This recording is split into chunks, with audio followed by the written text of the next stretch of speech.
Un songe ne peut pas être sujet à plusieurs interprétations ou à plusieurs explications, chacun disant ce qu'il pense, ce qu'il croit et donnant sa version de fait. Un songe, une explication. Un songe, un message. Pas un songe, plusieurs explications. Un songe, plusieurs messages. Non. Oui, Dieu parle. Et nous voulons que tu le saches, que toi aussi, certainement, Dieu t'a souvent parlé ou t'a déjà parlé au travers de ton songe. Mais tu n'y as pas pris garde.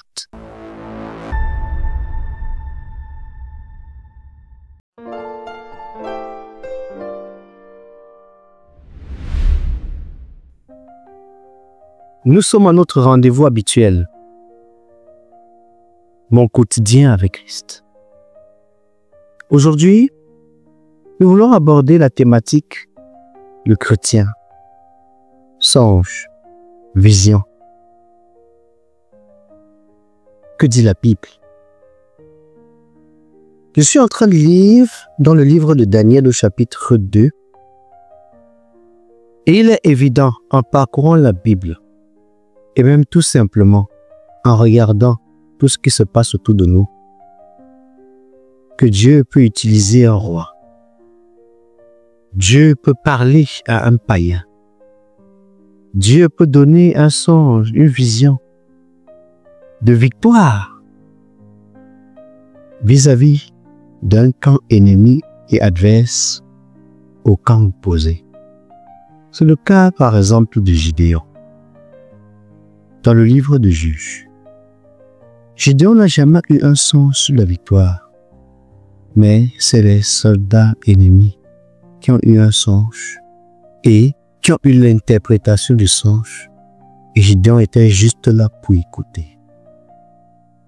Nous voyons donc que Dieu parle tantôt d'une manière et tantôt d'une autre. Mais l'homme n'y prend point garde. Il parle quand l'homme est dans un profond sommeil sur sa couche. Il donne des avertissements, il donne des instructions, il donne des recommandations, il annonce des choses à lui. Il est donc évident que tout chrétien et toute personne devait prêter attention aux songes, aux visions, aux rêves qu'il a. Parce que dans ses songes, dans ses visions, dans ses rêves, il y a un message clair qui est donné. Le tout n'est pas d'avoir un songe, un rêve, une vision. Encore faudrait-il connaître quelle en est l'explication, quel en est le message. Dans le texte que j'étais en train de lire dans Daniel chapitre 2, il s'agit du roi Nebuchadnezzar. Je vais partager ma lecture avec vous, lu avec vous, dans Daniel chapitre 2. La seconde année du règne de Nebuchadnezzar, Nebuchadnezzar eut des songes, pas juste un seul songe, mais des songes. Il avait l'esprit agité et ne pouvait dormir. On suppose donc, à l'écoute de ce verset, que les songes ne parviennent à l'homme que lorsque l'homme dort. Les songes peuvent encore être simplement appelés des rêves.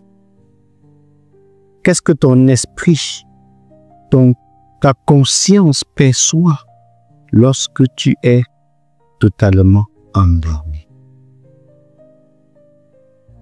Nebuchadnezzar ne pouvait dormir.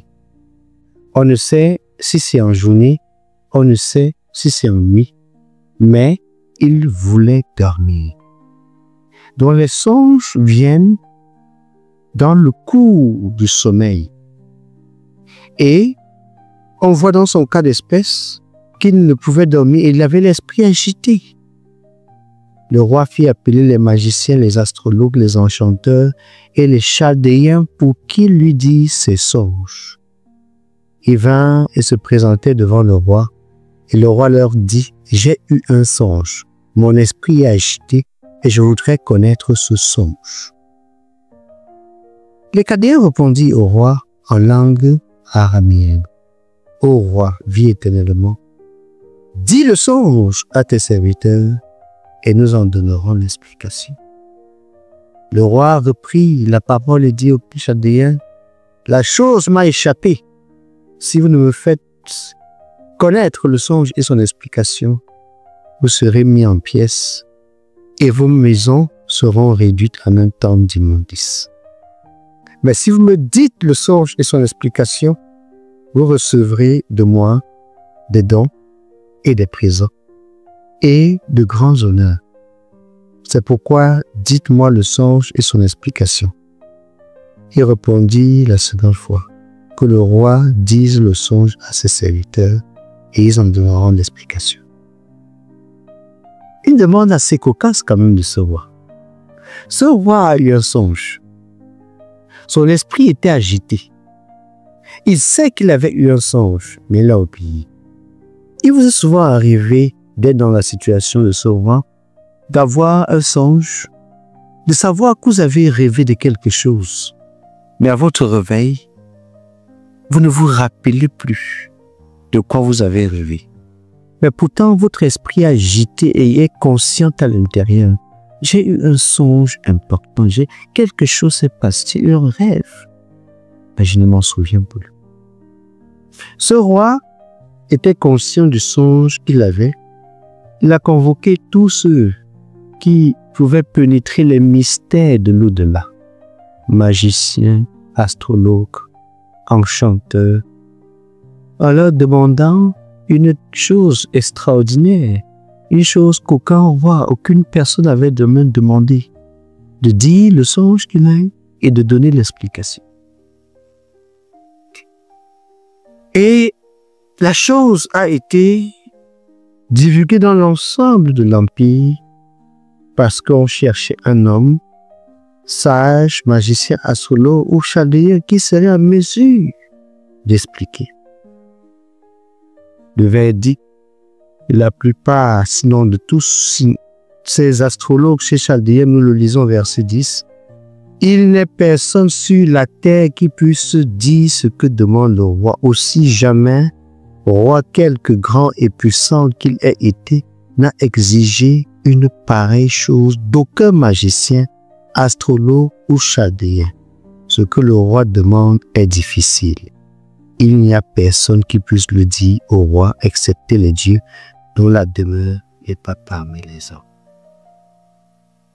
Nous constatons donc que le songe, les rêves sont un canal de communication. L'Éternel parle tantôt d'une manière, tantôt d'une autre, et l'homme n'y prend pas garde. C'est donc un canal que l'Éternel, le grand Dieu, utilise pour faire parvenir aux hommes, quand ils sont sur leur couche endormis, les instructions, les avertissements. Mais l'homme n'y prend pas garde. À la suite de cette histoire, Daniel va avoir vent de ce qui se passe et Daniel va décider de partir, contacter ses amis pour se tenir dans la prière afin que le grand Dieu qui a utilisé le canal puisse leur dire qu'est-ce que le roi a rêvé. Daniel alla dans sa maison, nous sommes au verset 17, il instruisit de cette affaire Anania, Michaël, Azaria, ses compagnons, les engageant à implorer la miséricorde du Dieu des cieux, afin qu'on ne fît pas périr Daniel et ses compagnons avec le reste des sages de Babylone. Alors, le secret fut révélé à Daniel dans une vision. Voyez, le roi a eu un songe, le roi a eu un rêve. Daniel va avoir le secret de ce songe, de ce rêve et de l'explication, pas dans un autre songe, pas dans un autre rêve, mais dans une vision. La vision peut donc avoir lieu de jour comme de nuit, Et la différence entre un songe, c'est qu'il y a la pleine conscience de l'individu. Comme le songe, c'est pendant que tu es sur ta couche, la vision peut se produire pendant que tu es sur ta couche, mais dans un état de pleine conscience. Ici, dans le cas de Daniel, la vision qu'il a eue, il a eu cette vision pendant la nuit. Mais ce n'était pas un songe, ce n'était pas un rêve, c'était une vision. Daniel bénit le Dieu des cieux. Daniel prit la parole et il dit, béni soit le nom de Dieu d'éternité en éternité. À lui appartiennent la sagesse et la force. Ayant donc eu accès au secret du roi, à la révélation que le grand Dieu, l'Éternel, a fait parvenir au roi au travers du canal, qu'est le rêve, qu'est le songe, alors Daniel va libérer le message, d'abord le songe et donner l'explication dans la suite. Alors, nous allons lire ensemble ce que Daniel va donc dire à partir du verset 28. Mais il y a dans les cieux un Dieu qui révèle les secrets et qui a fait connaître au roi Nebuchadnezzar ce qui arrivera dans la suite des temps. Nebuchadnezzar n'était pas du tout un croyant. C'était un roi dans un empire païen, voué et se livrant aux bonnes aventures, ayant les astrologues, les magiciens, les sages, les chaldéens, pour lui donner accès aux connaissances qui lui permettraient de diriger, de régner. Mais voilà que l'Éternel choisit de lui parler.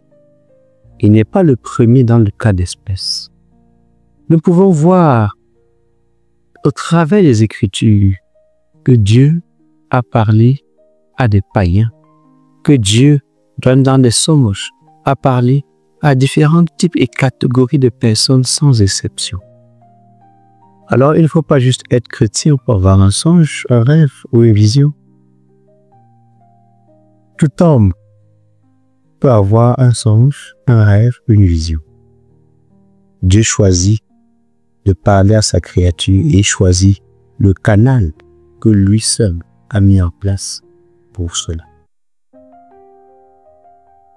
Daniel va donc donner au roi le songe qu'il a eu. Voici ton songe et les visions que tu as eues sur ta couche. Le roi avait uniquement eu des songes. Et dans l'explication, Daniel va savoir qui avait des songes, qui avait des visions.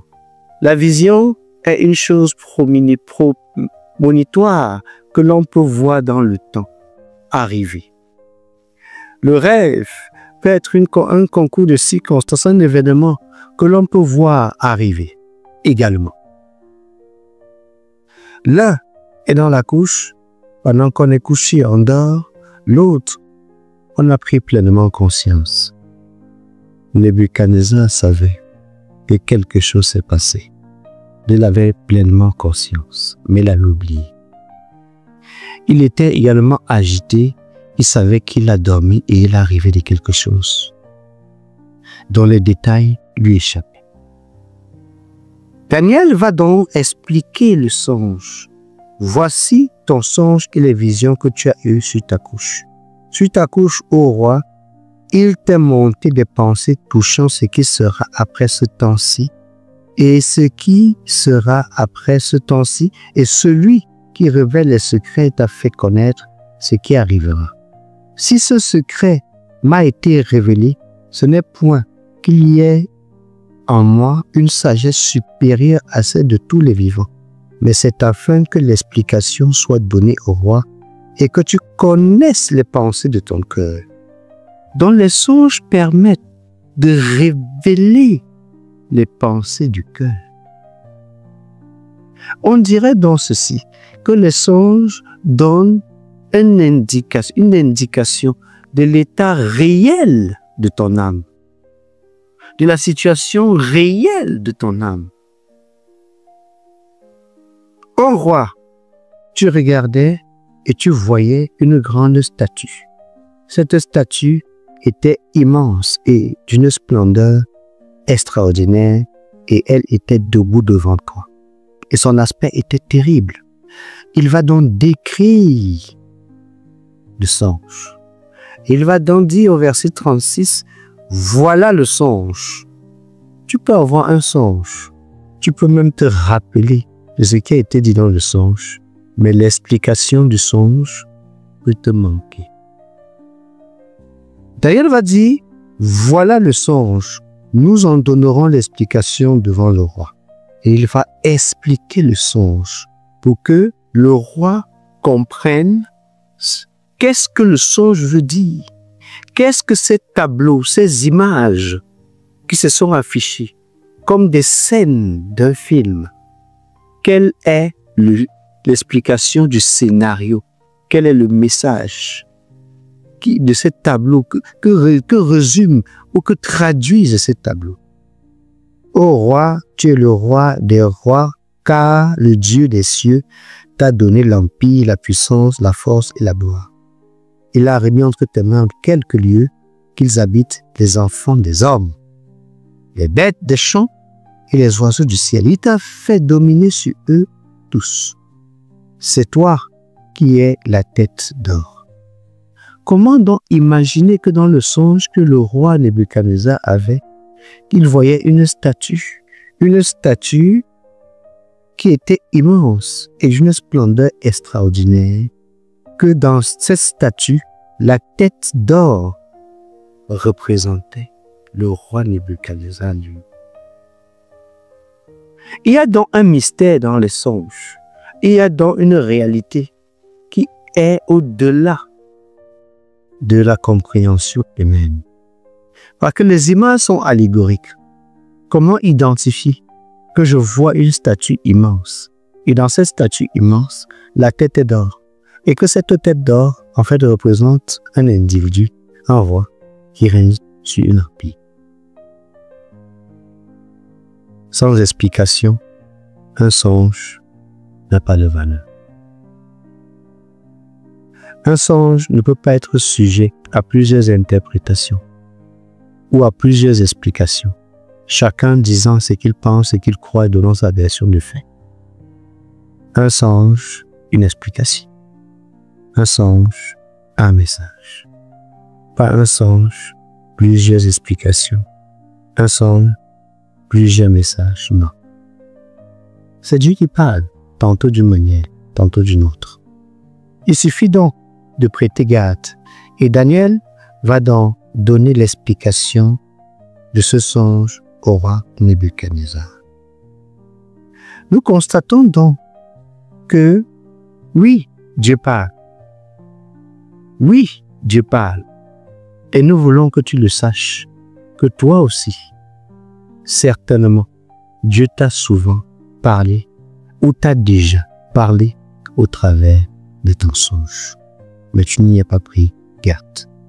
Nous allons donc revenir vers toi, te montrer quelques éléments clés qui vont te permettre d'apprécier nettement une différence dans les songes, dans les visions, de faire la part des choses et surtout de remettre un élément contextuel qui te permettrait d'avoir des bases d'explications claires, nettes et simples de ton songe. Nous revenons vers toi très bientôt. Que l'Éternel te bénisse, que l'Éternel te comble. L'Éternel parle à ceux qui veulent écouter. Reste connecté avec nous, nous voulons rester connectés avec toi.